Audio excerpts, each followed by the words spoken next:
ஒரு பெரிய கல்யாணம்னு வச்சுக்கோங்க. எல்லா சொந்தக்காரங்களும் ஒன்றா சேர்ற இடம். அதில் புதுசாக கல்யாணம் ஆன ஜோடிங்க இருக்காங்கன்னு வச்சுக்கோங்க.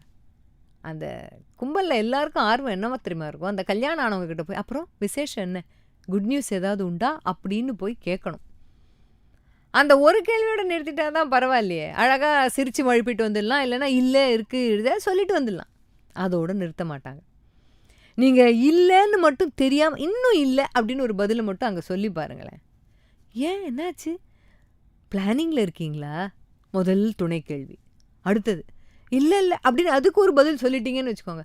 அப்போ ஏதாவது பிரச்சனையா, ஐயோ அப்படிலாம் ஒன்றும் இல்லை, அதுக்கு ஒரு பதில் சொல்லி இல்லை யாருக்கு பிரச்சனைன்னு முதல்ல பார்த்துருங்க.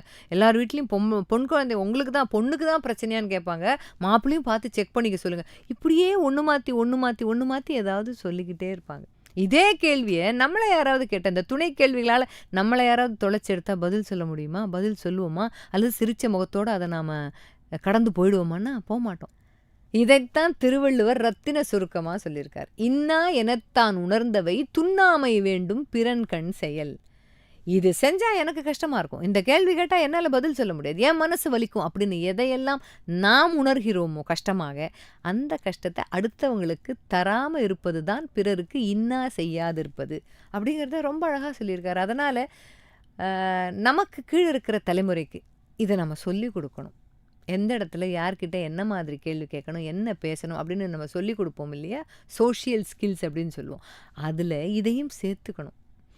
கொஞ்சம் மனசு வருத்தப்படுற மாதிரி கேள்வி, முதல் கேள்விக்கு அவங்க முகம் மாறுற மாதிரி இருக்கான்னு பார்க்கணும். அதுக்கு மேலே துணை கேள்வி கேட்டு துளைக்கக்கூடாது. குறிப்பாக விசேஷம் இருக்கா அப்படிங்கிற கேள்விக்கு அப்புறமா துணை கேள்விகள் கேட்கவே கூடாது, மனசை துன்பப்படுத்தவே கூடாதுங்கிறத இப்போ இருக்கிற ஜெனரேஷன்கிட்ட நம்ம நிறைய சொல்லி கொடுக்கணும். அல்லது குறிப்பாக ஏன்னா வளர்ந்தவங்களுக்கு நம்ம சொல்லி கொடுத்து மாற்ற முடியாது. இப்போ இருக்கிற ஜென்ரேஷன்கிட்ட நமக்கு கேட்கும்போது வருத்தமாக இருக்குது இல்லையாப்பா, நாம் கொஞ்சம் வயசானதுக்கப்புறம் அடுத்த ஜென்ரேஷன்கிட்ட கேட்கக்கூடாது அப்படிங்கிறத சொல்லி கொடுத்து நாம் வளர்க்கணும்.